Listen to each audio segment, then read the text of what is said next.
and pleasure of introducing Dr. John Abd al-Qadir Davies. And we are going to begin the recording.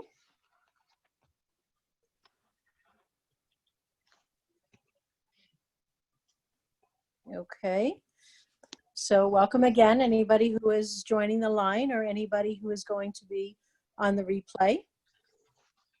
Thank you for joining. My name is Halima Gibson. I am part of one of the leaders of the South Florida Sufi community. We are grateful to connect with each of you as we continue to dive into the holy teachings that help us seek nearness to God. There's a joy for us in coming together to nurture the spiritual purpose of our journey here. I am honored to introduce tonight's teacher, Dr. John Abd al-Qadir Davies, as I said before. Abd al-Qadir has been embodying, teaching, and facilitating true peace for many years. Abd al-Qadir is the co-director of the Partners in Peace Building program at the University of Maryland. He teaches at the University of Sufism and the Forum of Peace. His groundbreaking research on the impact of spiritual practices on consciousness and peace is widely published. Sidi had also advised Abd al-Qadir some years ago that he could have a bigger, deeper impact for the world through working for peace here in this country, that what he could accomplish would reverberate around the world. In following Sidi's advice, our beloved Abd al-Qadir, who has worked in over 40 countries in 6 continents now, focuses his effort to bring about transformative change by teaching how to create peace within each and every home. Abd al-Qadir has found that peace is made one heart at a time, one family at a time, one community at a time. And for me, Abd al-Qadir demonstrates that the choice for peace is real, and courage and commitment bring authentic transformation. Tonight, Abd al-Qadir speaks about love and peace in the Sufi way. Welcome, Abd al-Qadir. It's a pleasure to see you, and thank you with all our hearts for joining us tonight to share your perspective on living peace at what feels at this time to be a turbulent moment in our country. Thank you so much for including me in this wonderful program. And I've really been appreciating listening when I can to the different speakers and the beauty of the knowledge that they reflect and what they bring. And thank you for a very generous introduction. Allah is the generous. And so I really appreciate the honor you're expressing and that you're carrying. So, when I first met Sidi, one of my first questions to him was, where are your writings? Where do you write about the peace? And I'd read a couple of books by then, but I was expecting to see a whole section on the peace because I felt it so strong in the from the first time that I was able to sit and take in his teachings. And his answer was that if you want to find the teachings on the peace, look for the teachings on the love. There is no difference. And so I've taken that to heart. And that, actually at a deep level, not a surprise, because I've been praying for a guide who could be a guide of the heart, a guide of the love. That I felt deeply that the next step of my walking was to deepen that heart connection with God. And I had no idea where I'd find a guide, but shortly after I made that prayer with sincerity, that's when I started meeting Sufis and started to realize that all the Sufis had the same guide. and brought me to meet Siddhi, who was welcoming me and clearly knew before I did about this meeting in advance. So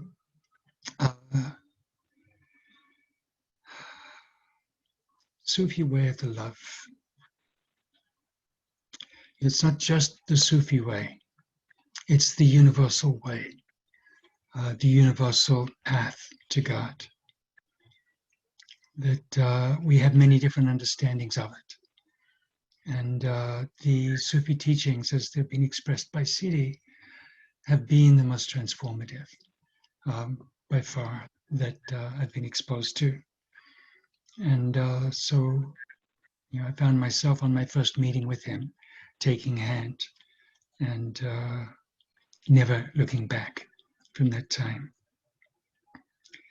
It's the love is at the core, the peace is at the core of all the great spiritual traditions.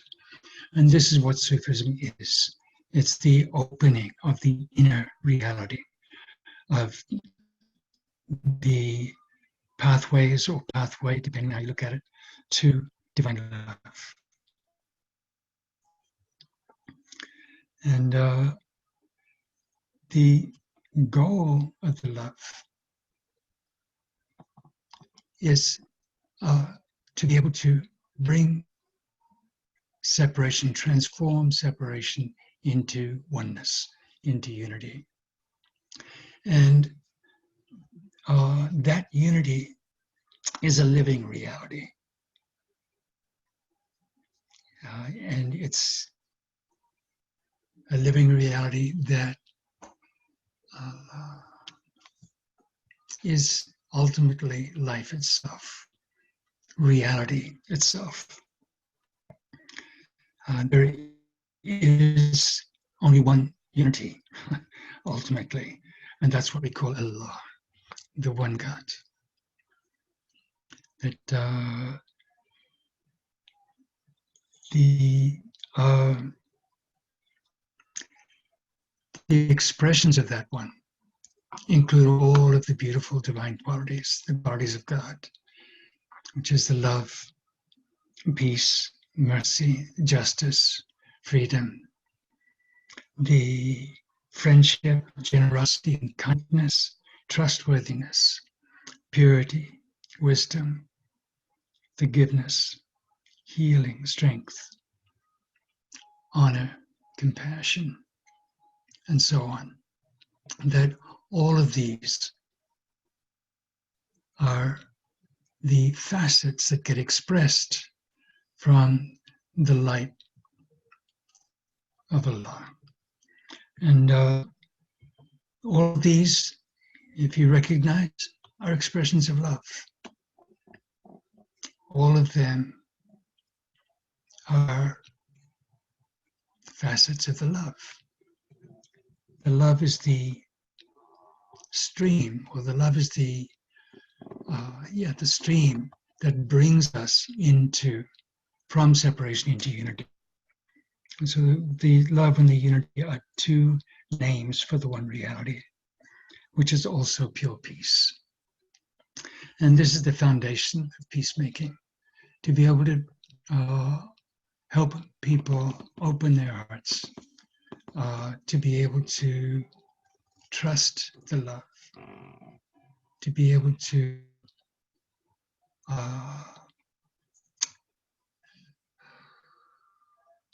go beyond the idea of God is out there, maybe to be realized at the end of our journey or by the end of our journey. But accepting separation for now. And this is the mistake. In Sufism, the teaching is we start from unity. We start from love. We start with the direct connection and surrender into the divine presence. And so the path is an expression of that presence of oneness in our lives that has become veiled to us because of the challenges and the stresses that we undergo in getting socialized into the life of this world, in adapting to from the life in the spirit to life in the material realm. And so, this is by design, to be able to create the contrast that is needed. We know that from Allah, we know it even these days from science, that in the beginning was unity, and the beginning had no beginning.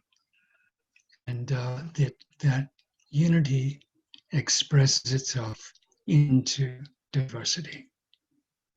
Okay, so the light that emerges breaks into the different facets, the different colors, the different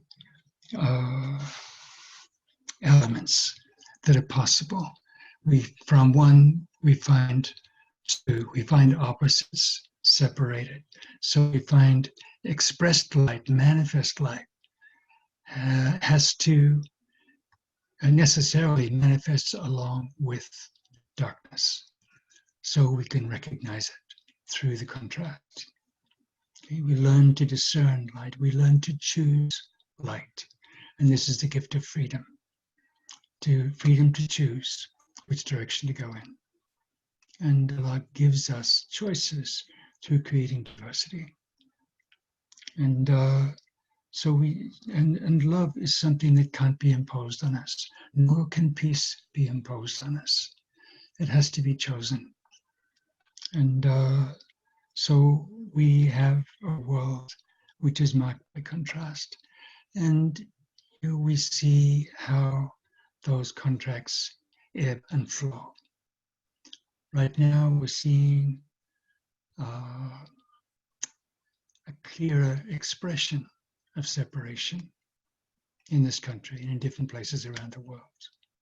Separation that was hidden before and more subtle before, now being more manifest. And so it's a wake-up call for us. Allah is making it clearer to us, the separation that is still there, that we have to choose to transform into connection, into oneness, into peace and love in our own lives. It's our responsibility with our own lives. Our responsibility is not to save the world, or even to save our family, or even to save our best friend or a beloved partner.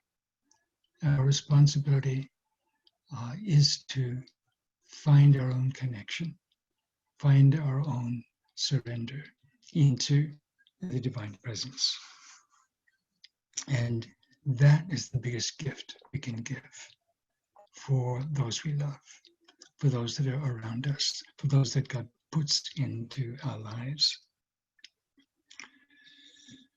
So, given how central love and unity are, and how forgiveness is a form of love and mercy, why does the all-merciful God tell us several times over that there's one thing that's not forgivable? And that, you're probably aware, is that we deny the unity of God, right? And so unity again shows up as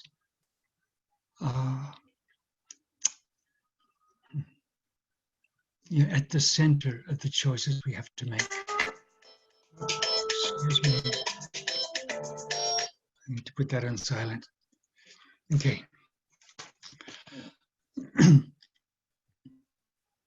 So why is that unforgivable? I mean, remember, it's an assertion that there's more than one God, more than one thing worthy of worship. Okay, and so he's being very firm on this one. If we deny that, if we don't open to that, then who are we asking for forgiveness? If we can't turn to one God for forgiveness, a God that is not separate from anyone, not separate from us, no separation between forgiver and forgiven, then who do we turn to? If we were to go to all the people that have been hurt in some way from contact with us, I'm not sure we'd ever come to the end of that search to find them. So how do we find forgiveness? How do we start afresh? How do we heal the wounds of the past times when from ignorance or from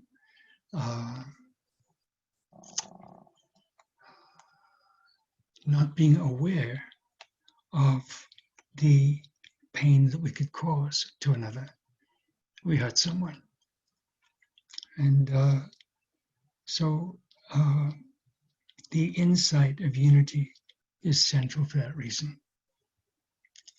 To really ask for forgiveness. It's not just a matter of performing a ritual, saying a Astaghfirullah or Lord forgive me over and over again. Behind that has to be the sincere opening the heart to Allah. Has to be surrendering into His presence in our request for forgiveness. We have to know that He's capable of that, to fully receive it. And and if we don't fully know, we only maybe think He can forgive us, then He'll give us a hint of the forgiveness. There'll be some lightening of the load. But what we're looking for is complete forgiveness. Begin from a clean slate. Be able to clean all the places in our heart, in our bodies, and our souls that have been hurt by wrongdoing or through separation. So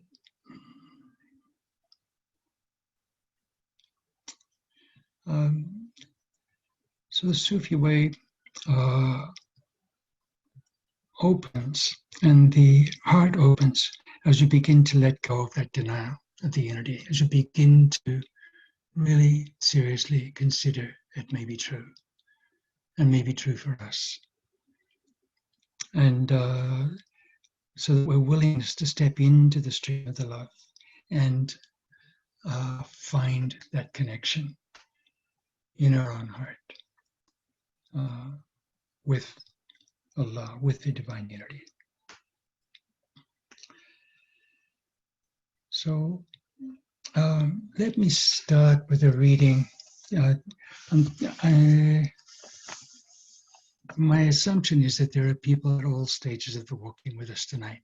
Some of you have been here for most of your lives with City Guide, and some of you are just checking it out. What is this teaching? What is this Sufism?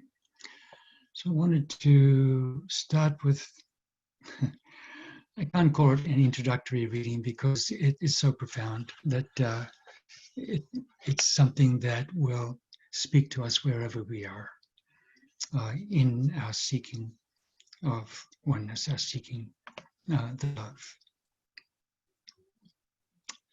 City says, this is in Music of the Soul, the chapter on the love. City says, Bismillah ar-Rahman ar-Rahim, meaning in the name of Allah, the merciful, the compassionate. When you find the love, you find yourself. So here's right from the beginning. It's a pure expression of unity. You're looking for love outside yourself. Wait a minute. To find the love, I'm finding myself. And this already turns on its head the way in which love is commonly held. Okay? So to find the love, you find yourself, not separate from the beloved. The secret is in the love. You are the love, not another. Everything is in the love, and everyone needs the love. If you find this, what more could you want? When you know What could you want? When you have the knowledge of the love, you feel peace in your heart. So here again, no separation between love and peace. When we feel the love, our heart is at peace. When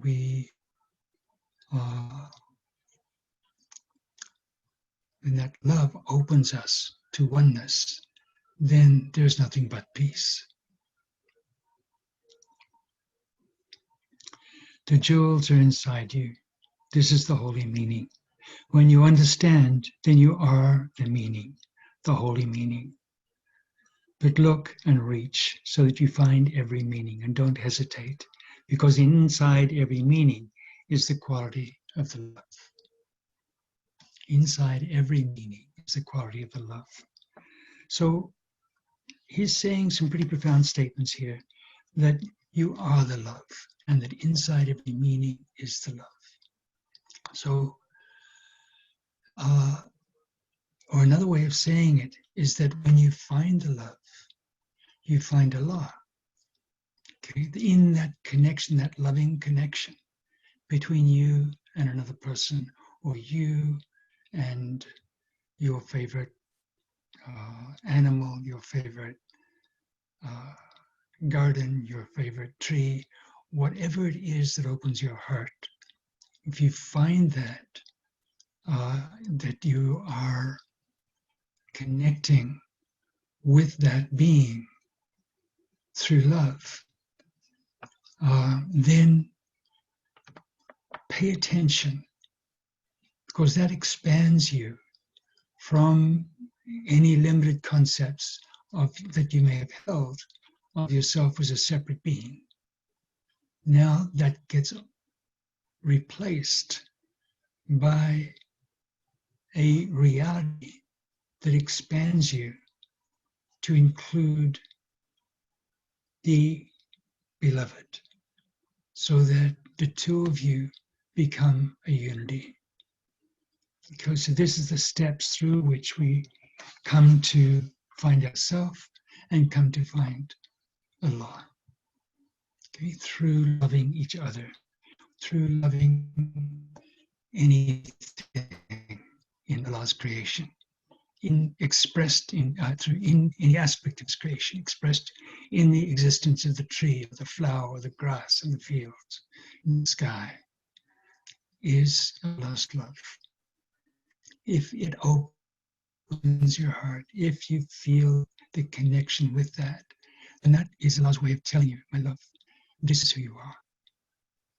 If you feel the beauty of Allah through that experience of love, then He's showing His face to you.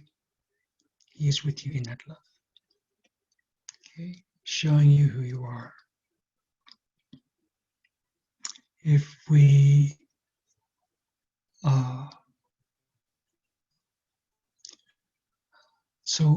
another way of looking at it is, if we look at the meaning of what happens, of what just happened, then all of this is contained within that. That the real meaning behind the existence of every part of creation is the love. The real meaning behind our own existence is the love. He says that love has 7 qualities, and this love knows no differences. So differences disappear in the love. If the Muslims, the Jews, the Christians, the people of any other religion knew their religion well, there'd only be one religion, the religion of love and peace and mercy. So leave everything outside that's not useful, and give everything to God to live inside His garden of love. This world is the garden and becomes the garden of love when our heart is open to the love. So remember the name of God at every waking moment, and you'll find Him beside you to help you to walk in the way. So this is another way in which Allah shows His face to us, invites us to connect to Him, is through His name. We said at the beginning of this reading, Bismillah, meaning in the name. So he invites us to step through the light of the name into his essence, okay, which is pure love, pure peace, pure mercy. And to let that connection be the constant background of your life 24/7. Maybe not right away 24/7 because we can be forgetful, but whenever we find ourselves not in connection with Allah, then he invites us to reconnect. There's no time limit on that. There's no place we have to be for that to happen. It can happen in any moment. And ultimately, for connecting with Allah, there's only one moment, and that's now.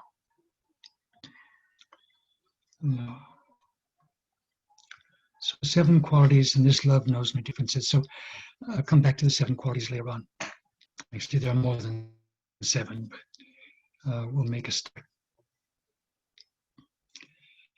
He says, be courteous with everyone you meet. Give them mercy to help them to know the meaning of this love. How do you do that? By opening your heart to them. Okay? Tuning in to what's moving in their heart, what they're needing in their heart, what their heart is yearning for. And responding to them from your heart. Give them mercy to help them to know the meaning of this love. Give and listen to everyone who speaks to you. Listen with the ear of your heart. You don't have to be demonstrative about it even. Just listen to what they're needing and respond accordingly from your heart. Listen with the ear of your heart, because this is the voice of God speaking to you, trying to help you to know him. Again, the unity. That anyone is speaking to you. Anyone is in front of you. This, every one of us, is an expression of the divine unity. So listen from your heart to that voice. He says, listen with the ear of your heart, which is really the hearing of Allah that we're looking to open, not the limited hearing from separation and caution, but the full opening of the heart that allows love to flow between you in whatever way is appropriate to the relationship.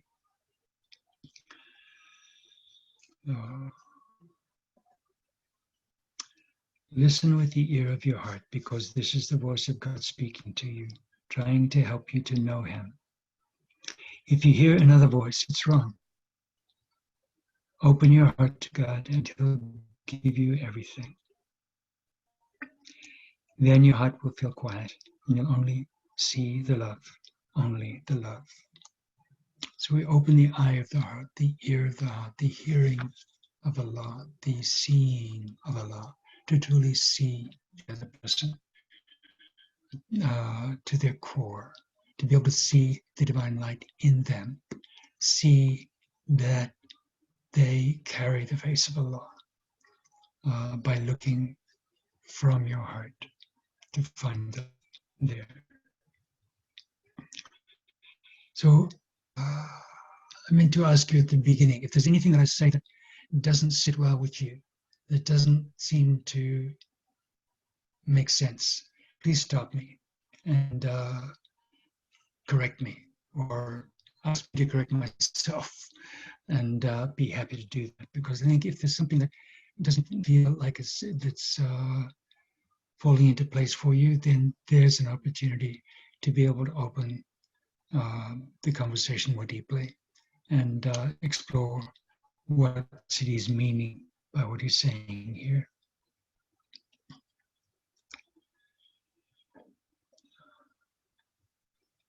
So then your heart will feel quiet and you'll only see the love, only the love. So in here, don't get too caught in the literal language.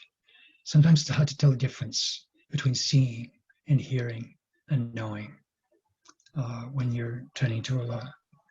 But learn how Allah speaks to you, how He shows Himself to you by keeping all of your senses open. And in other words, your heart open to how He communicates with you, how He shows Himself to you. It might be just through the intensity of His presence that you know that He's here, right here with you. Listen for it. Notice what happens when you make that intention to open your heart to Him, when you feel Him in your heart and you surrender through that presence into the essence of Allah. See, He says, you are the reflection of God. There's nothing, only He. Where is another? Give everything to God and you'll begin to know yourself. When God made you, He made beauty. When God made you, He made beauty. And this is how we know it's the voice of God, or we know we're seeing the light of God. When it opens our heart for us, our heart expands in response to it. This is how He shows Himself, identifies Himself for us. And so when He made us, He expresses that same heart-opening beauty through us.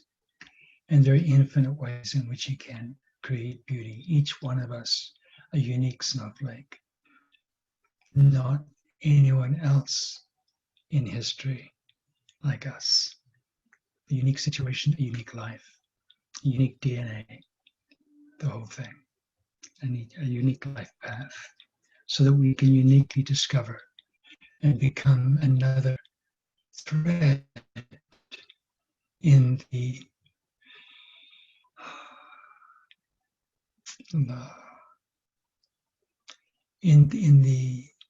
fabric of divine presence. So live with people on the outside. This might be practical, as they can understand. But here, only your God. In other words, listen from the inside to the inside in them. Those who live in the outside world are like jewels that need cleaning. So we can still find the light in them, find the beauty in them. They need the fire to burn away all of their imperfections so that the jewel may reflect its inner beauty. If you're not clean, how can you find the love? And it's not only others that have imperfections, we have the imperfections that are also needing to be burned away. So we discover our beauty step by step, not all at once. It's so easy to get veiled from who we are and the beauty that we're being given by Allah to carry.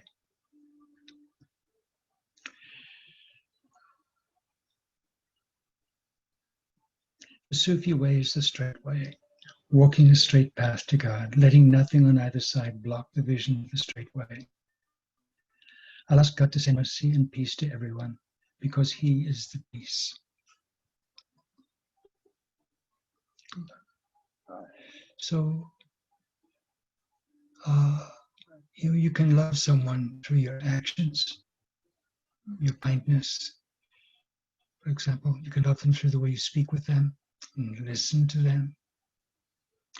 Or at minimum, you can offer a prayer for them. And to really offer a prayer for someone, it needs that, there's implicit in that is a prayer for yourself, so that you can be a worthy channel for Allah to bring that prayer to fulfillment in them. It will bring that healing to them. So we never pray for someone because there's some poor sod that we'd like to bring to our level. He's already our brother or our sister. He's already deserving as much as we deserve of respect and of love. So we always include a prayer for ourselves so that we may be worthy of connecting with the person Allah puts us with in each moment.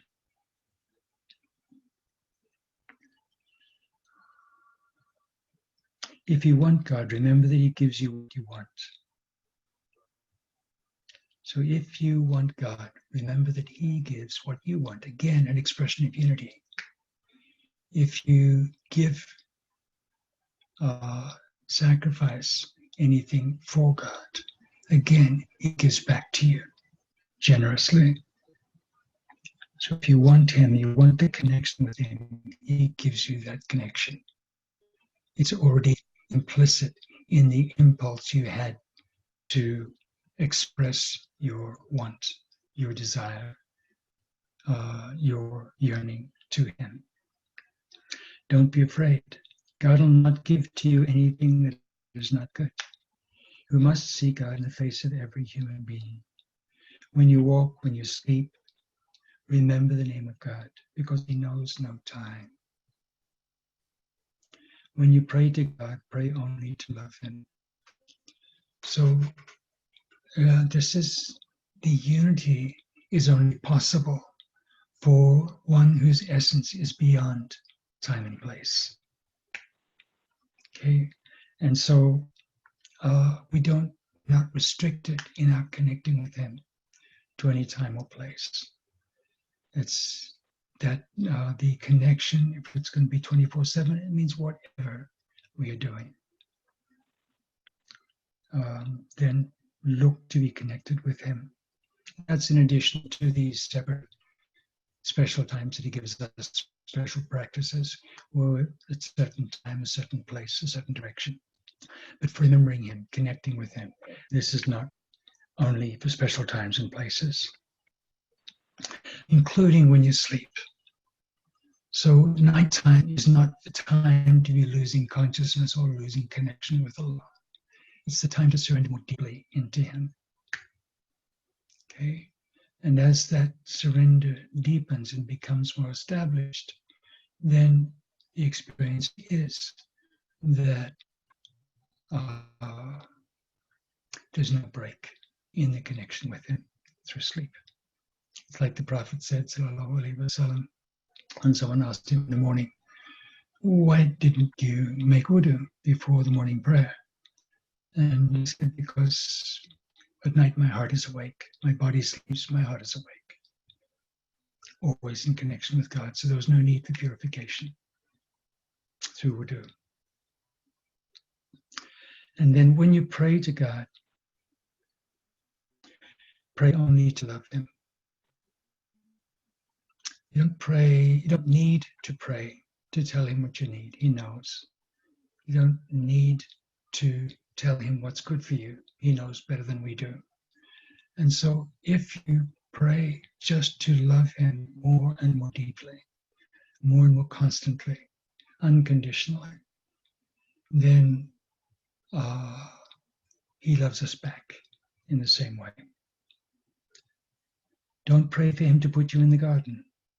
God throws out a net, and when He catches you in this net, then you are in the garden. Every student needs God. And when He helps you to find Him, then pray.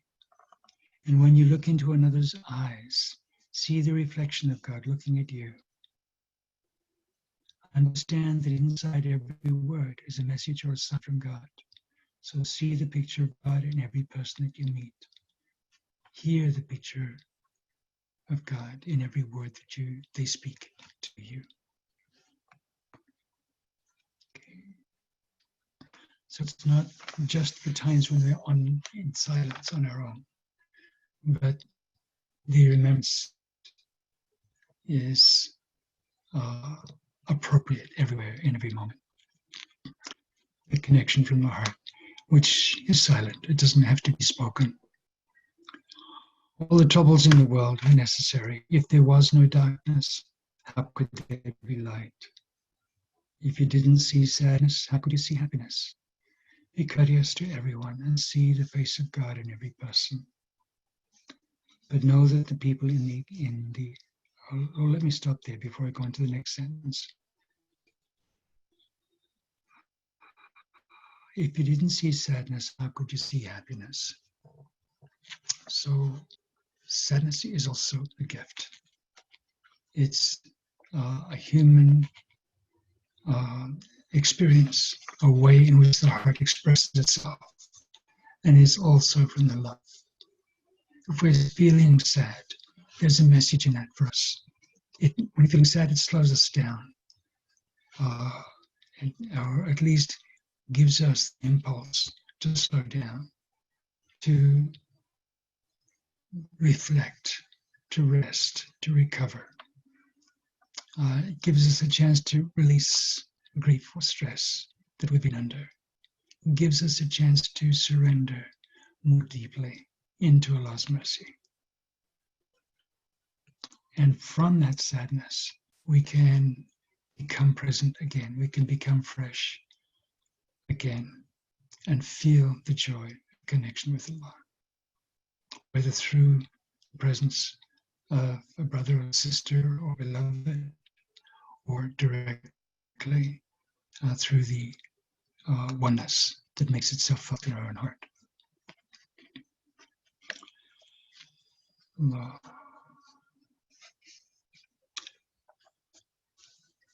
So be courteous to everyone and see the face of God in every person. But know that the people on the outside carry two faces. On the inside, they carry the face of God. But on the outside, the face of the shaitan. In other words, the inside is the light, the love, the beauty. On the outside, that light is shadowed necessarily in this material world, because the body in itself isn't transparent to the light. It's only when we go deeper onto the insight, into the world of the heart and the soul, that we become transparent to the light, and the veils are lifted for us to be able to see God's light everywhere and in everyone. And this is the criterion of what we call the fana, the annihilation in God, the coming into the station of unity, is when we're able to find the face of God in everyone, when we're able to reconcile the opposites as both being gifts of God, the sadness as well as the joy, the dark as well as the light, the severity as well as the beauty. Understanding that each supports the other, is complementary to the other. If we open our eyes to the reality of Allah's love and mercy for us. It's like, let's say, a friend of mine who was just excited talking with me a couple of days ago, and she was saying that she was one of her pot plants that she waters every day, or not every day, but regularly, and cares for, and really enjoys its beauty. And she was just lingering more often than usual, and she felt the response from the plant, felt the plant love her back, felt the plant responding and connecting back with her, just expressing the recognition of being loved and returning that love to us. And so it's the possibility of love is everywhere. Everything in creation is an expression of Him, and He is life itself. So even the things that we don't think of as alive, the soil, the sky, the wind, they are alive. They're an expression of His living presence.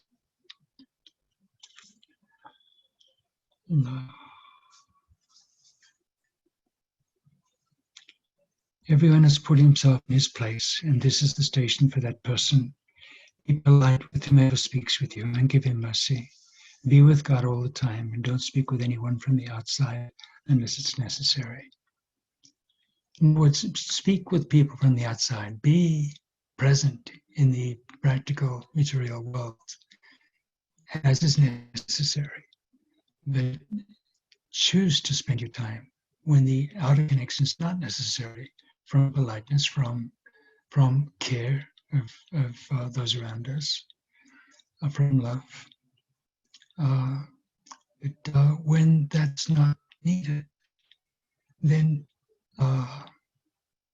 start to speak and connect from the inside, or allow yourself the luxury of continuing to connect from the inside. So give all your time for God, and He'll change you from station to station, cleaning your heart of everything that's not good. This is the message of the prophets. It's a difficult way, and at the same time, a very easy way. A way of surrender into love. When anyone wants to know God, He'll help anyone to walk the straight way. So follow one guide to take you by the hand, to guide you from the darkness to the light. He'll make the walking easy for you, and then you can rest. If you go from here to there, you lose time. The student of the family of God rests because he lives in the garden. When anyone knows why he lives and walks in this created world, then he begins to know himself. We are here only to know him. Live all the time in the garden of love. When your heart feels love, then everything around you is quiet and at peace. This is from the message, but not all the message. Live to love and to know God. In love. So, any questions on that teaching? If anyone has any questions, they can raise their hand, and on the phone they can press *2. Any comments, thoughts, impressions, feelings, anything that you would like to share from what we have received thus far?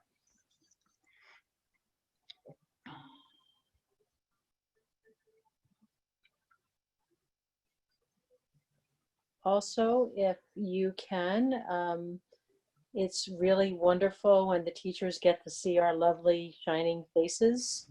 So if you can also put yourself on the video camera, the teachers greatly appreciate this. Inshallah. Assalamu alaikum, beloved. Wa alaikum salam. So thank you. Very beautiful, very deep, touching my heart. And I'm just wondering if there's anything practical, kind of given the time that we live in, to sort of let the teaching change our heart so that we can carry it into our actions and into our lives in sort of a practical way. Okay. So in terms of the times that we live in, that from the outside, it might give us a lot of concern, right? But when Allah puts us in that situation, then, this is the reality of my whole life spent in peacemaking. The reason why I chose to go to places in conflict, places that were suffering terribly, where people were being treated with the utmost cruelty, was because I'd learned that these are the times when radical change, radical transformation becomes possible, more possible at another time. If we're living in the garden, then we're happy to be as we are, right? But if we're being touched by the fire, literally in the case of Australia right now, which is where I grew up, where my beloved family of origin still is, that it's a wake-up call, that the Australian government hasn't been paying attention to the need, for example, to be able to realize the responsibilities that they have in these times of rapid climate change, right? And so there's a very clear sign from Allah: pay attention, Mela. Pay attention. There's something you need to do. So the beautiful things that came out of this, someone was sending, one of the most frequent victims of the raging wildfires that were going on there with koalas who live and feed from the trees, whose refuge is the trees. And that these were fires like had never happened before in Australia. It was by far the hottest year and the driest year they'd ever had. So outside the range of the koala's experience. And so they were, being burnt, being singed, being killed in massive numbers. And someone sent me a picture of 2 young koalas being breastfed by a fox.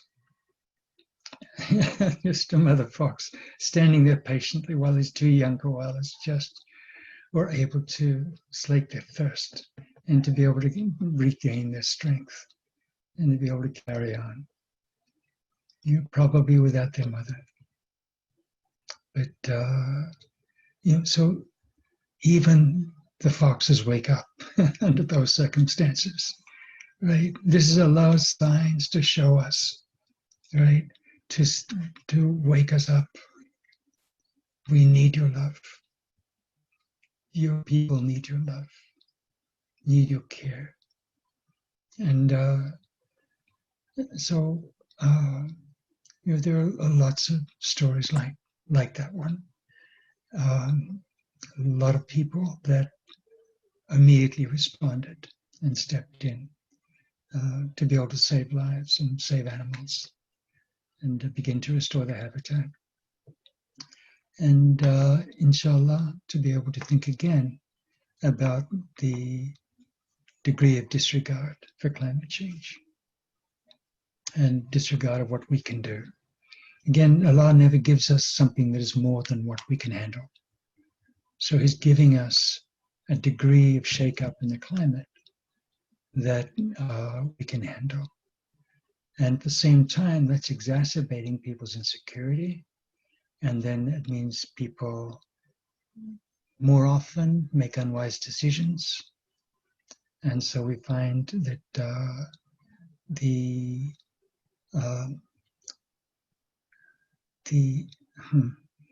ethical thinking in the political realm becomes weakened. And so we have governments that are not doing their job. But the governments are a reflection of the people, right? And so it's a wake-up call for us, not just to adjust our voting behavior, but to find, okay, what are the gifts that Allah has given me? What can I do? Is there something I can change about the way that I respect the environment, right? That I contribute to balance in the world? Is there some way in which I can help others? Is it do I have the gifts to be effective in politics or in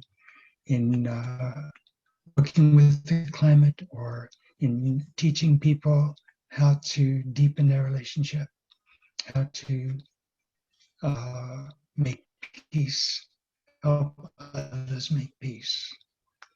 And so, that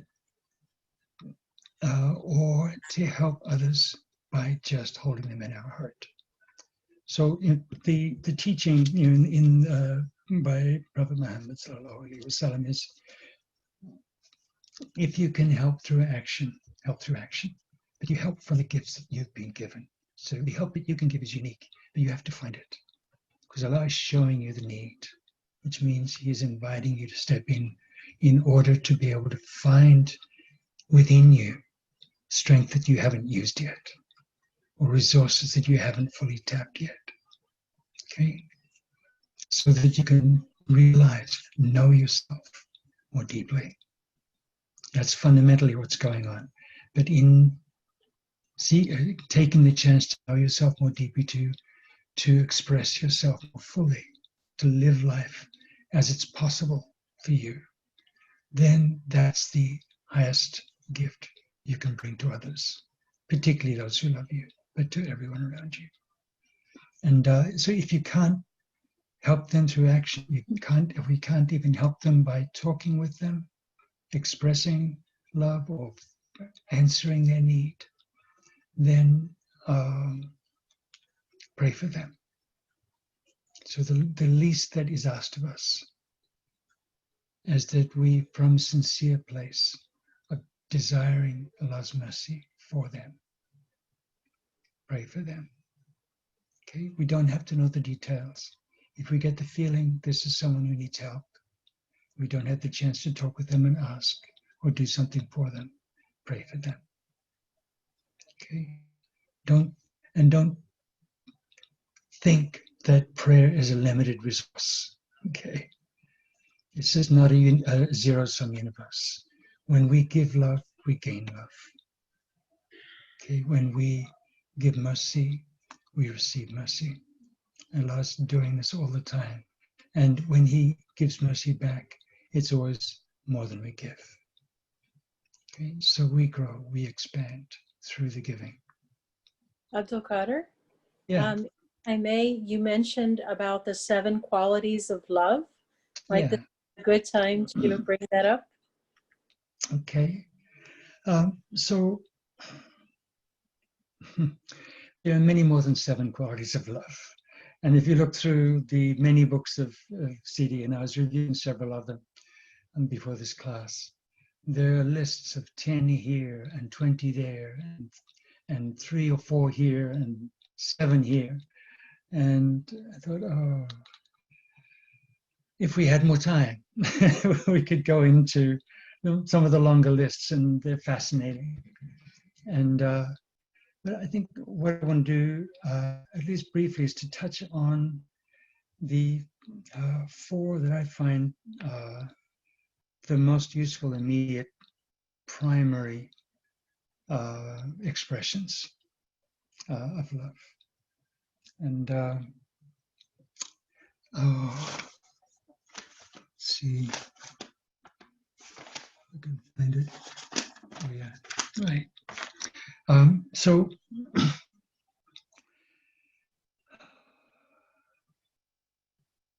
well, you know what?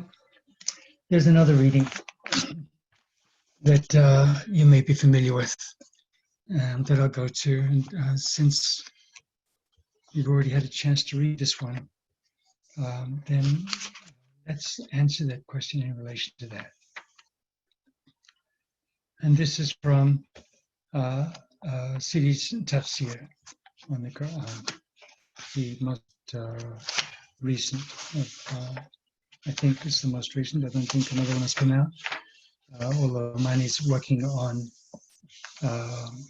completing a tafsir on the chapters that haven't yet been covered, based on Sidi's guidance. Sorry? What page, for anybody who wants to know? I didn't catch that, sorry. What page are you on? Oh, thank you. Yeah. Okay. So page 183, 184 of the tafsir.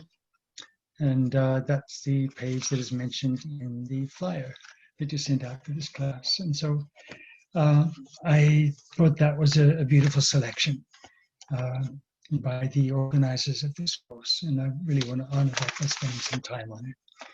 This is a gift not to be glossed over. And so Sidi says, what he's commenting on is a passage in the Quran Surah 43, 66, which in part says that on that day, the day when we're accountable to Allah, friends will be enemies to each other, save those who are conscious of Allah, warding off evil from within and without. So here he's saying, look at the different qualities of friendship, which he also describes in terms of different qualities of love. And he's saying first, okay, there's good friendship and there's bad friendship. The good friendship is in Allah or for Allah. That's what we've been talking about so far. Looking for Allah in each word, in each face, in each element of creation that's in front of you. And the other friendship can be for selfish gratification or for intellectual benefit. Now, that's not a bad thing. Okay, we have needs, and particularly, and those include the lower needs of the nafs, for food, for security, for pleasure, for empowerment. Okay, the only problem with these is that if we seek only to fulfill the lower needs without understanding or seeking to fulfill the higher needs of the soul, then those lower needs don't guide us to the unity. They keep us caught in separation. Okay, so in that sense, in contrast to the higher divine needs, there, in other words, the divine needs are all the ways in which we need Allah, right? The different faces of our need for Allah. And they can be identified in terms of the need for each of the beautiful qualities. The need for love, the need for mercy, the need for friends, the need for wisdom, guidance, safety, kindness, caring, intimacy. All of these things are human, universal human needs. And then needs not in a sense of deficiencies for us. The needs are given to us by Allah as gifts. They're assets because they guide us to Him. If we honor our needs, our soul needs, like these, and really use them to be able to really seek wisdom, to seek love, to seek to carry these qualities, not simply to have Allah speak to us or help us or guide us from those qualities, but to help us nurture those qualities in ourselves so that we can love as well as be loved. We can give and care as well as being cared for and given to. Okay, so the lower need or desire for pleasure or for sexual pleasure, any type of material pleasure, if that is not understood as not separate from the need for love, for example, and all the expressions of love in caring and kindness and friendship and so on, then it can bring us into trouble and keep us in separation, right? So in that sense, this other side of friendship, even though it brings intellectual benefit, or it's an intellectual act or decision on our part that benefits others, if it's for ourselves that we're seeking to benefit others, we're going to give them, share our food with them, because we know that they're going to return that favor to us. If that's the reason for our giving, then we're still coming from that lower self, what we call the nafs, or the outward-oriented nafs, the ego. Okay, so the world is centered on our separate existence rather than centered in Allah. So, Siddhi, of course, starts from the highest type of friendship, or the highest form of love. He says the first type of friendship is the spiritual love, the love of the essence with capital E, rooted in the pre-eternal relationship of the spirits because of their nearness to the presence of oneness, and because of their equality in the presence of unity, about which the Messenger of Allah said, souls are like conscripted soldiers, those whom they recognize, they get along with, and those whom they don't recognize, they'll not get along with. So interesting metaphor that he chooses here, conscripted soldiers. That it's like sometimes it may feel we didn't have a choice about coming into this world. All right, we didn't have a choice about which family we were born into. If we go deeper, Allah tells us that He actually did check in with us and asked us whether we were willing to be able to accept what He was giving to us, the opportunity to be a Khalifa in the world, to care for His creation, to bring the love, to be an expression of the love in His creation. We chose to say yes in the spirit before. And remember, creation is from transcendent spirit into light and into matter. Those are the stages of manifestation. And Allah bless them, the physicists confirm that for us. This is the sequence through which creation is expressed. And over again. There's not only physicists that tell us this, but we see it in the cycle of birth and death with each individual.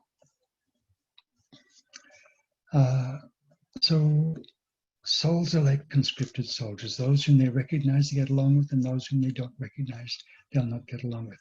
And this spiritual love comes from those that were nearest to Allah in the spiritual world. Okay, that were in the presence of the love that is most directly expresses the unity. Okay, where lover and beloved are separate. I love God, He's loving me, I recognize I am being loved in that act of love. This is the wud or the wadud, the pure spiritual love of the divine, both in direct presence as we feel the divine, but also as we see and hear and feel and know the presence of the divine in another.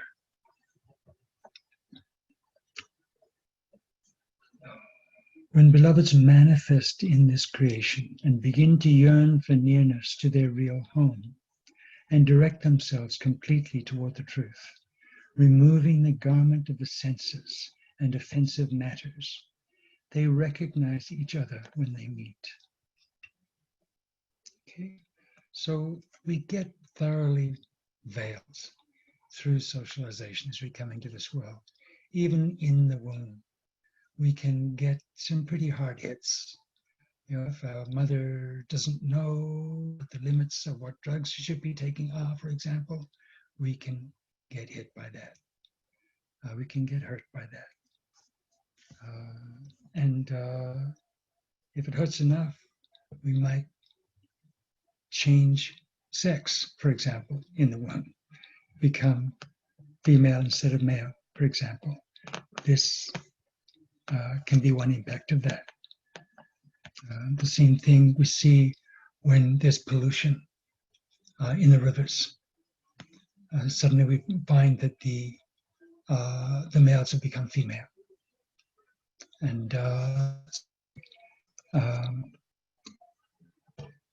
balance, the hormonal balance is being upset. And there is corruption and confusion in the creation.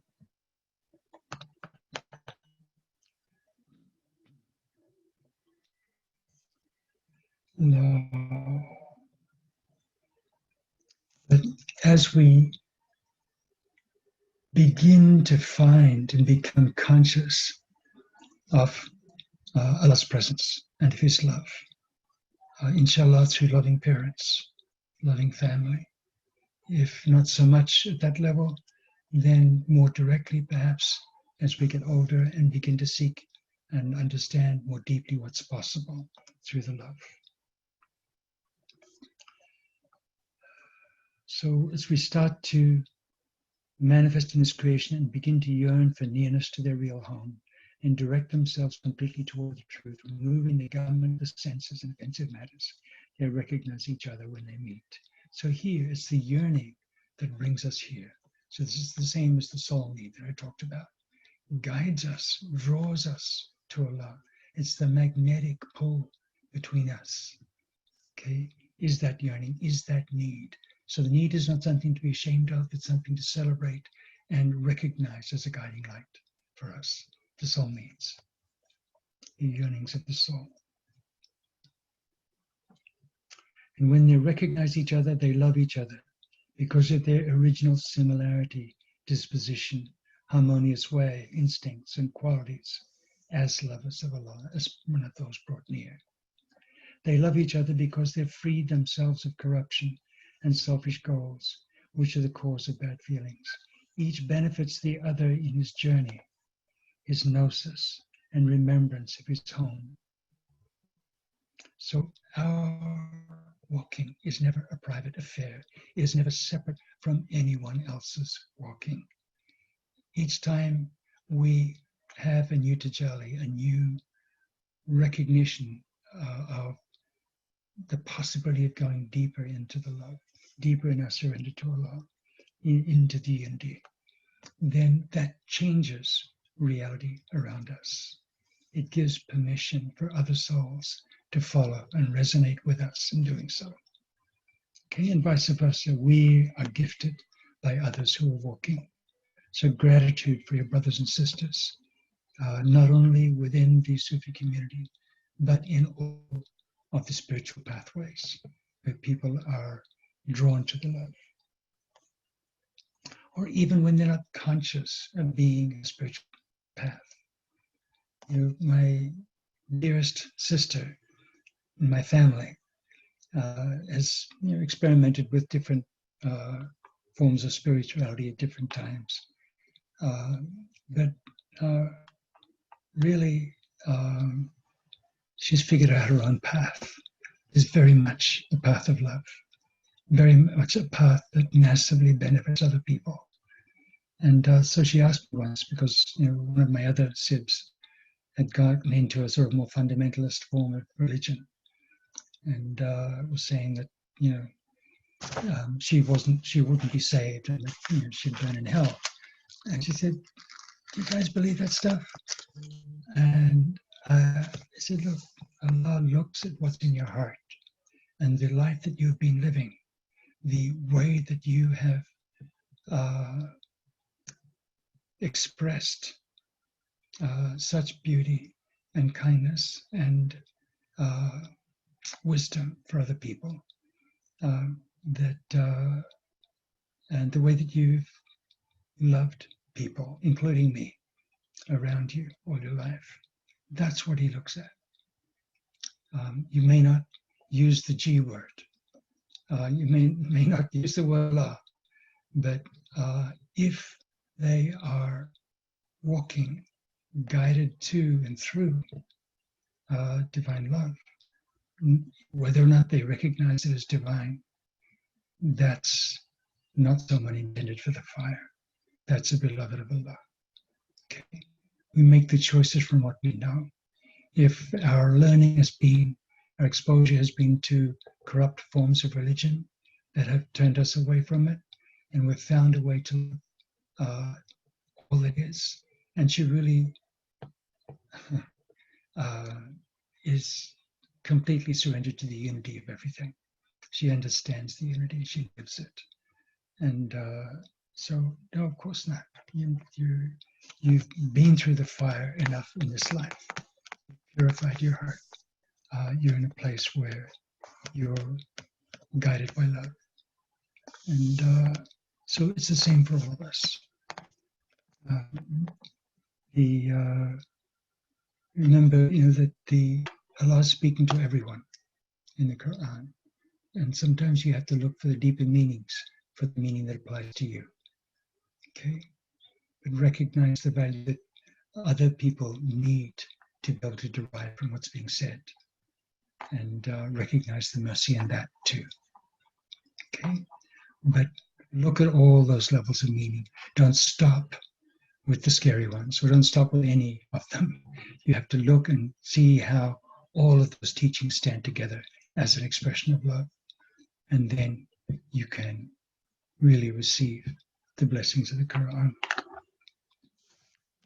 and the Hadith and of the teachings of any of the prophets or of the awliya that continue that tradition and keep it alive among us.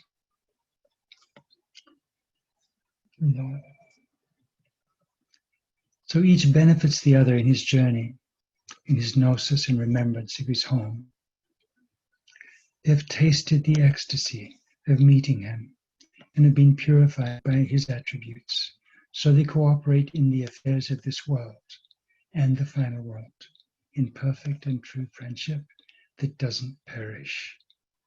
This is the love of the friends of Allah, the awliya, the prophets, the pure ones, and the witnessers. So this is the highest form of friendship. And within this level of friendship, this level of love, there are of course many more stations. Okay, and so I'm just taking the fundamentals to be able to remind you of them and to reflect on them for a moment so that we understand their relevance to us. So be grateful for every time that you taste this form of love, no matter how clear or how subtle that taste may be for you.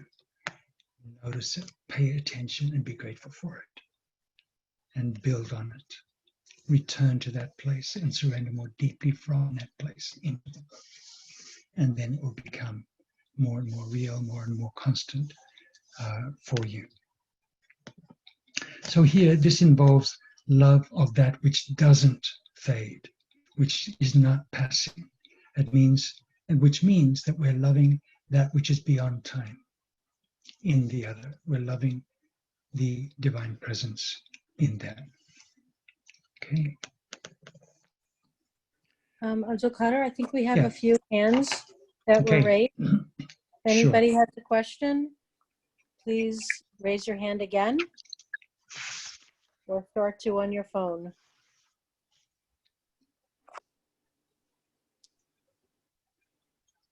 Anybody, take your chance.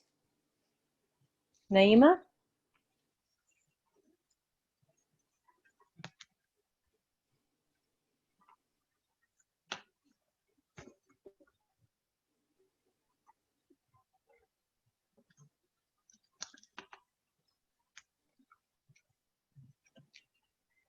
Okay, I think I might take a couple more minutes then just to finish this one and see if there's questions then.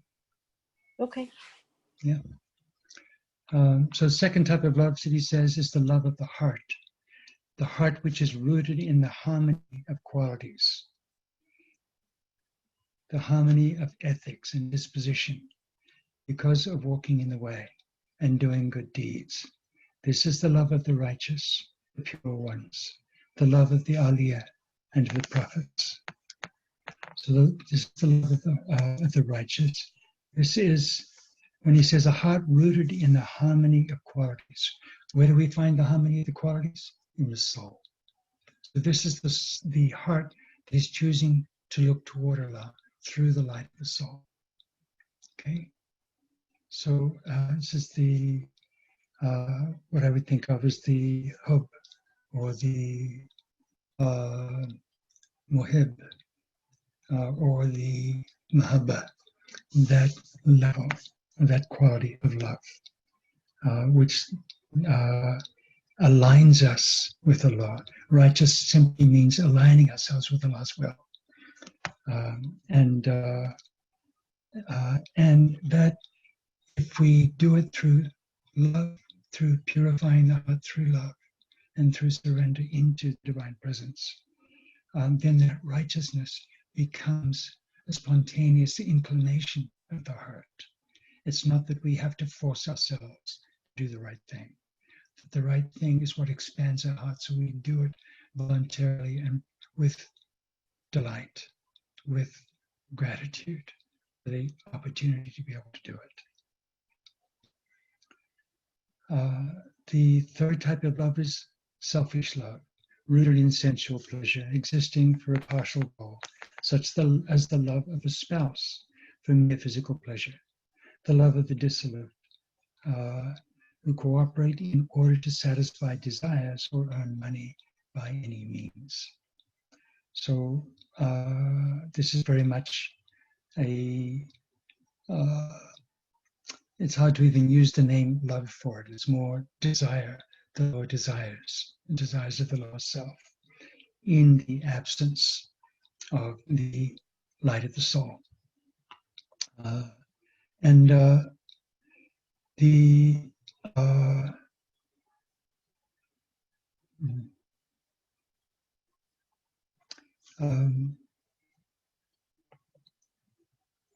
The fourth type is interesting. The fourth type of love is the intellectual love that I referred to earlier, which is rooted in easing of one's livelihood.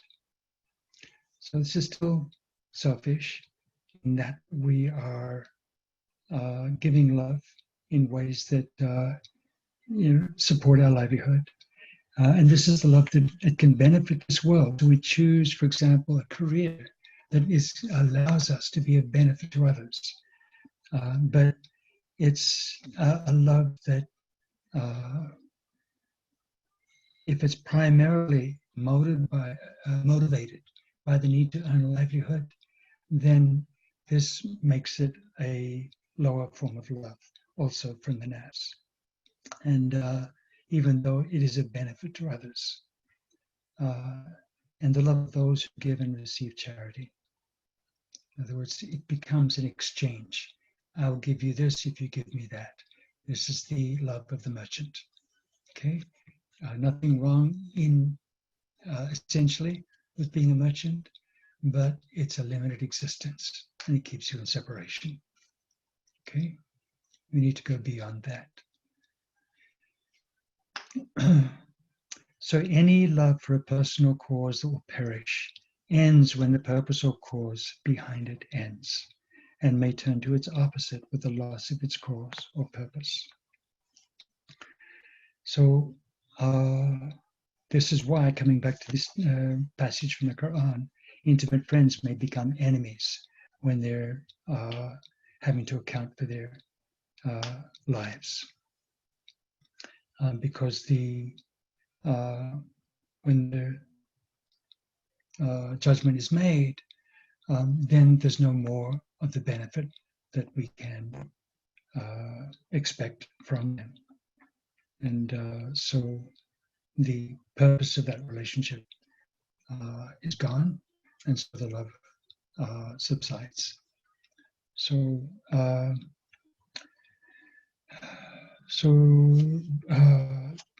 there's two of these types belong to the life of the Nafs. One to the level of the heart turned toward the soul, and one the soul turned toward the unity. Okay, the transcendent essence or presence of Allah. Any questions from that? So if anybody has any questions, you can raise your hand on the computer or *2. Be happy to answer any and all questions at this time.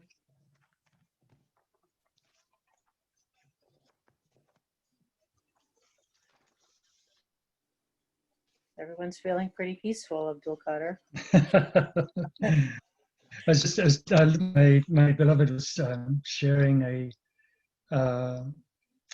a Greek perspective on different types of love from the Greek civilization that ranged from the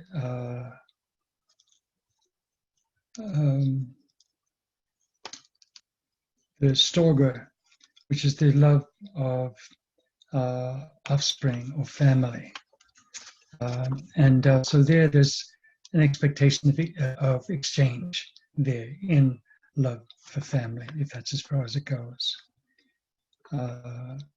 Or actually, the most basic form of love is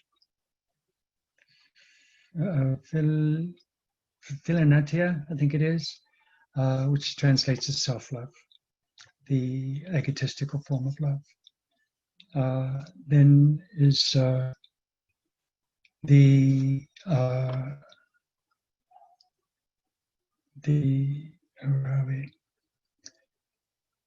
eros, which is the love, sensual, romantic, or passionate love between lovers, couples. And then the philia, which is the friendship, which is friendship or affection. And then the highest form of love is between God and man or human.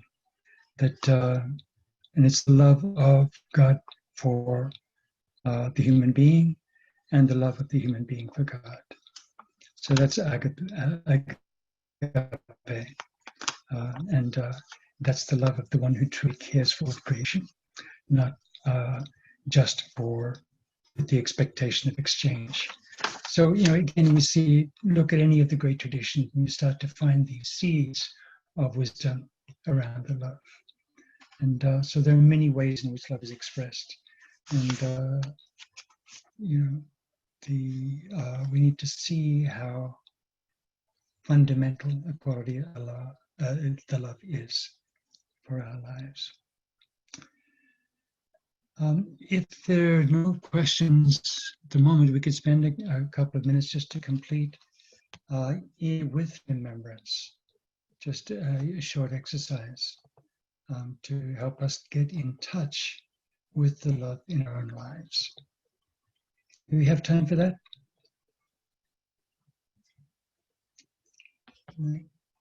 Oh, I'm not hearing you, beloved. Sure, yes, definitely. That would be okay, nice. Good. Alhamdulillah.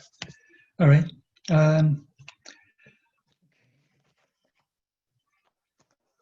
So let's find a place where we're completely at rest, completely comfortable.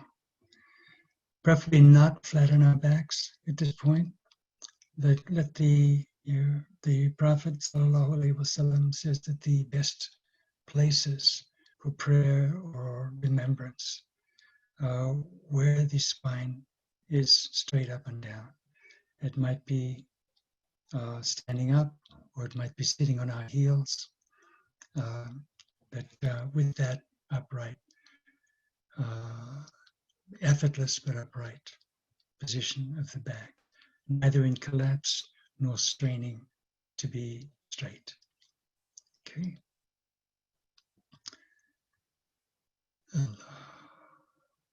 It said that he always seemed to be taller than everyone else, even though he was only of average height.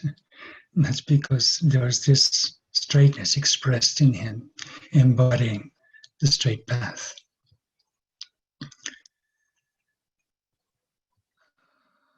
Bismillahir Rahmanir Rahim.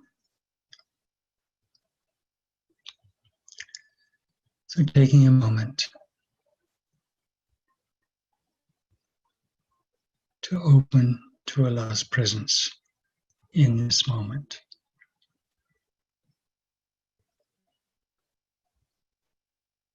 Responding to his call for us to hold him in our hearts as a sacred space for intimate connection with him, intimate surrender.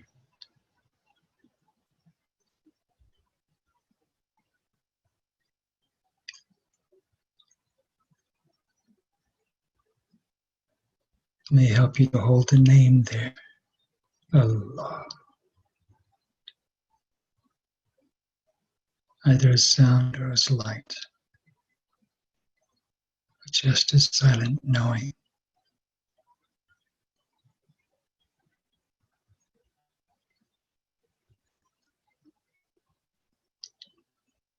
Allah.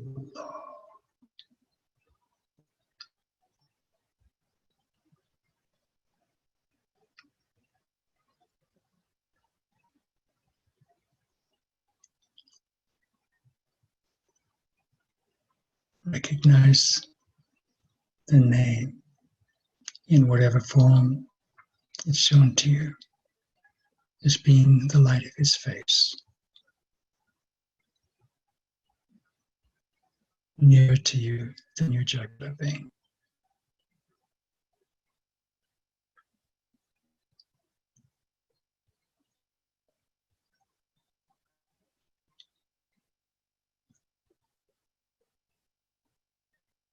Let yourself hold in with love. Cradle him in your heart as he cradles you in his.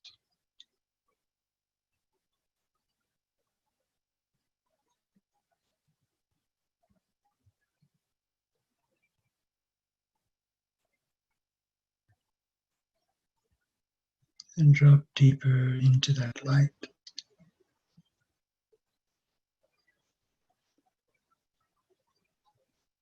letting the world slip away.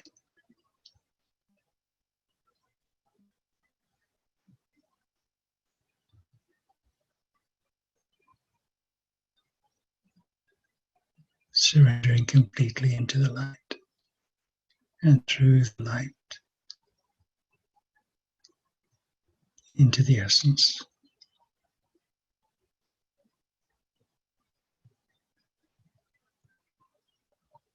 into the one.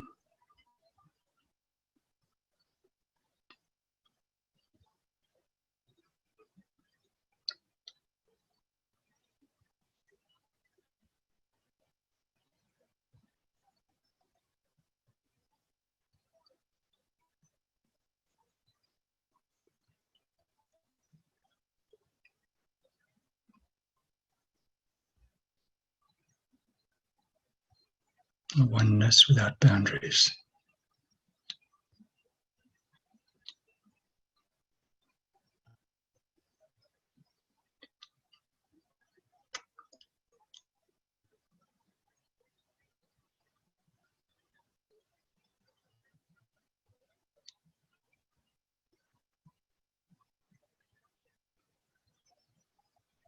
As you feel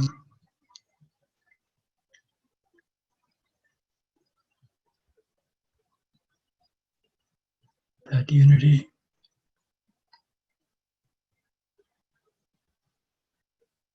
alive in you,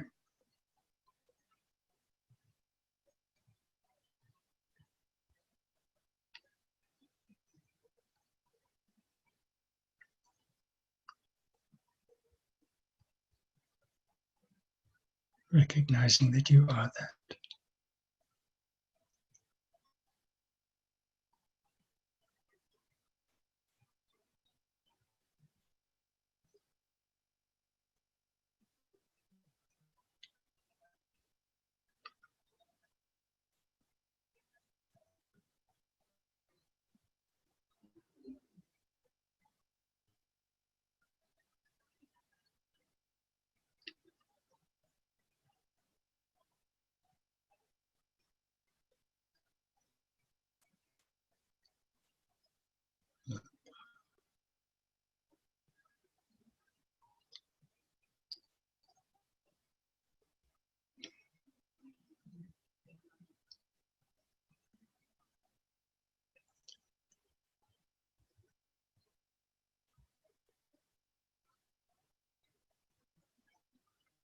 And from the place of gratitude, ask for him to deepen your love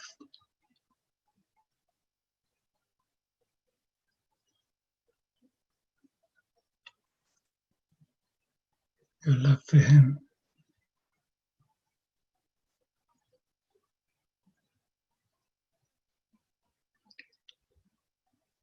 and your love of Him in the heart of those He puts you with.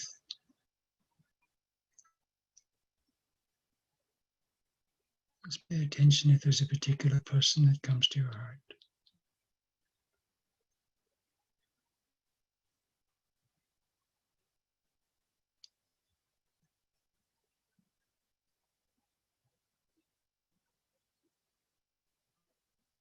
Just witnessing them as if you see them.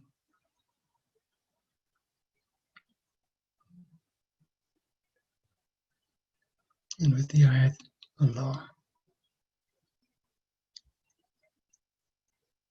looking for His light in them.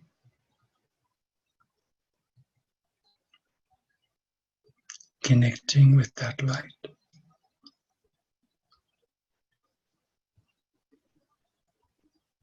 Without separation.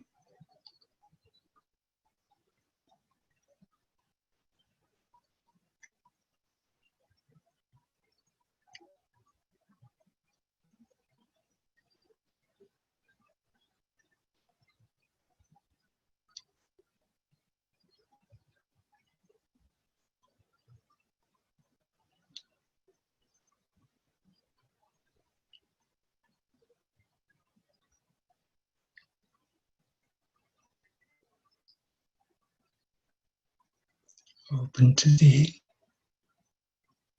healing light of Allah's love in you and in them.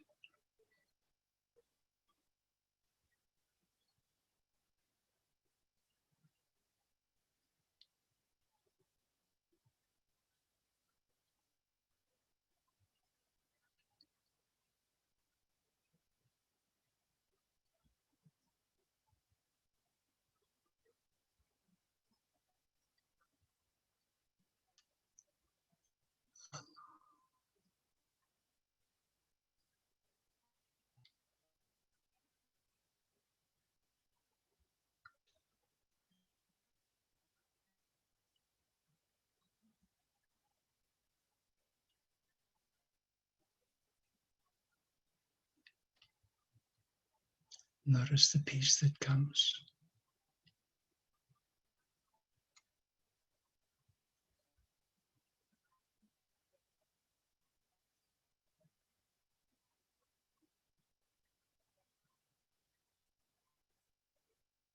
Both of you held in the womb of Allah's love and mercy.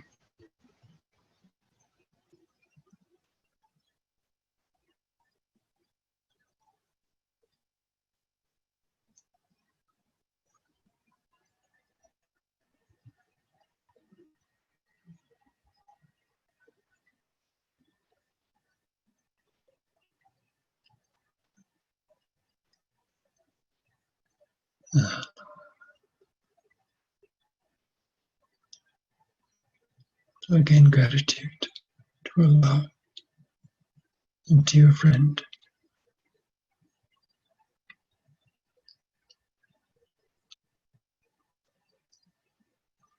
Wishing for them what you wish for yourself,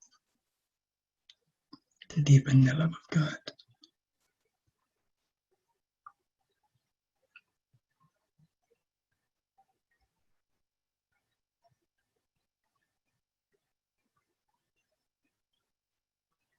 It's the doorway through which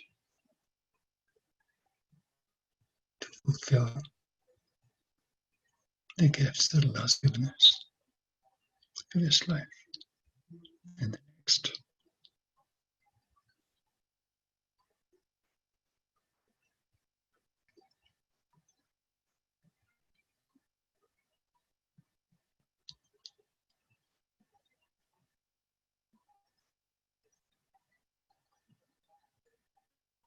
Connect with gratitude for each person in this group right now.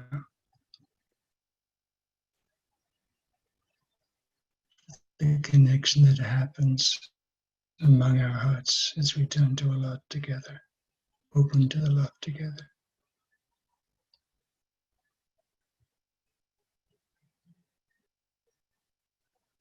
supporting each other, caring for the creation.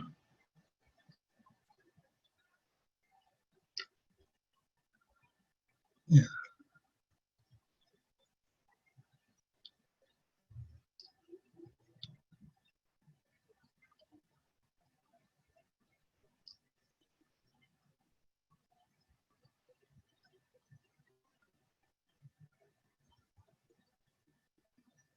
Yeah. Alhamdulillah.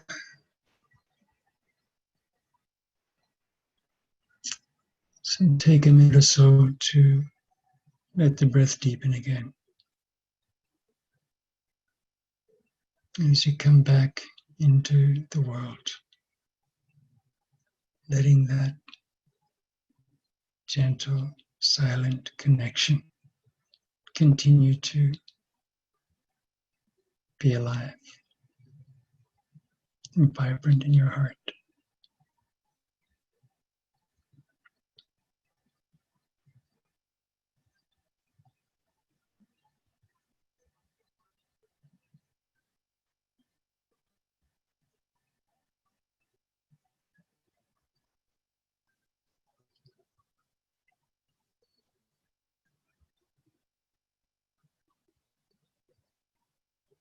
Yeah. So that you embody that for others. Help them to find peace, find their purpose, find the love.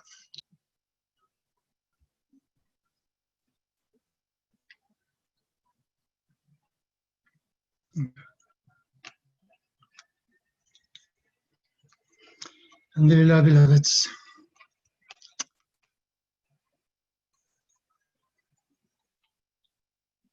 Any questions before we finish? Feel free to raise your hand or start to on your.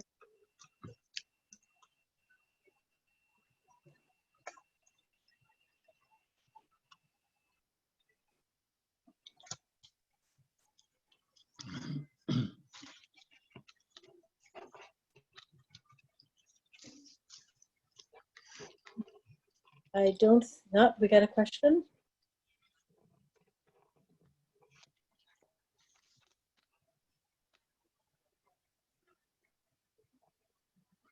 Are the people having trouble unmuting, or? No, I think everyone is in a very, perhaps in a very peaceful and unified state. I think very briefly what I experienced as just a template where different people might be, but I actually was thinking of what I wasn't feeling so good about and how to find the love in that, in the situation where I might not have felt treated with kindness and respect and love and all the divine qualities that we practice, and how to find peace in my heart for them, with them, even if I didn't like the situation. Yeah. So, you know, if that can be one of the more challenging ways, and starting to feel that place, that young place in my heart. You know, when I was a young child, maybe not feeling this or that, and kind of connected with this individual in that place without judging or assessing, and, you know, just holding them in the mercy of whatever had, you know, experienced in their own lives. Mm.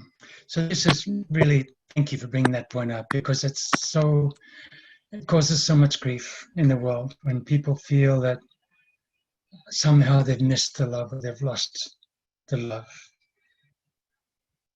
Whenever you experience anything of the love, it's a divine gift. And if you recognize it as from the divine, then it's a gift that doesn't fade. Once you've shown love, you know it. You can carry it. You're not dependent on the person through which it came. Not your parent, not your child, not your sister or brother, not your lover. These have served as the face of Allah for you. And so you can appreciate and thank them for that, but not judge them. It's not for us to judge. And it's not for us to be dependent on any other. This leaves us in codependent relationships, which actually veil us from divine love. So recognize, even if your beloved dies and you're left without them, yeah, there's going to be grief from missing their physical presence. It's a loss that we'll feel, but don't make it the loss of love. Don't mistake it for loss of love. That person has opened for you what they were able to step into with you. It's yours. And you continue to embody it. You can to know who you are as that love, as the deepest love that you've experienced, and be able to carry it and embody it in the world. So this is so important for us. Don't make the mistake of, in loving someone, becoming dependent on them. Your reliance is only Allah. And He is the one that never dies, that never leaves you, that never betrays you. He may try you. He may be difficult at times, it seems, but know that there's a purpose for that. None of the majestic qualities or the scary qualities, I like to call them sometimes, some of them, like the Dar, the Harmer, or the Avenger, these sound scary, but they come only as the counterpart of the remedy for them, so that you can really learn to know what beneficence is in contrast to the harm. You can learn what forgiveness is from the contrast with what happens when you get back what you gave, which wasn't good. All right. So Allah is more than the avenger. He is the one that reflects back to us what we gave. More gently if we're being harsh with others and hurting them, more intensively if we're being kind and loving to others. So, but He's the reflecting, He's a mirror for us. And of course He's the mirror because there's no other than Him, right? So we're just mirrors or mirror images of Him. And so as we go deeper into love for Him, what happens is our heart takes on His rhythm. And our breath takes on His rhythm. That just as when we love someone else dearly, whether a friend or lover or child, parent, doesn't matter. When we love someone, our hearts align. Our hearts beat in synchrony with each other. And if you notice and share experiences, you'll find that there's no difference in that moment between your experiences. You both knew the same thing, saw the same thing at the same time, felt the same feeling at that time. Two hearts become one translates in all these ways. It's not just an idea, it's a reality, physical, emotional, spiritual. That unity is real on every level. And so trust, explore with it, pay attention to it, give thanks for it, both to Allah and to whoever carried it for you. Okay? And giving thanks just by returning their love, being kind, being a good friend, being a good lover. Okay? Right, so that might be the note on which we end. God, thank you for your patience in taking the extra time to finish the story, finish the conversation, and thank you for the chance to be together. Thank you for all you gave, for the richness, for the demonstration of the peace and the love and the mercy that we can find in our own hearts, and how you were able to lay out the different qualities of love and how we can use it in our daily lives. Much gratitude to you. Alhamdulillah, it's all Allah's work, and any confusion that I created is from me. So Please, if there's any of that still there, contact me. Okay. Thank you. Thank you very much. It was beautiful. Alhamdulillah. Thank you. Salam Thank you alaikum. so much. Wa alaikum Assalamu salam. alaikum. Assalamu alaikum. Thank you.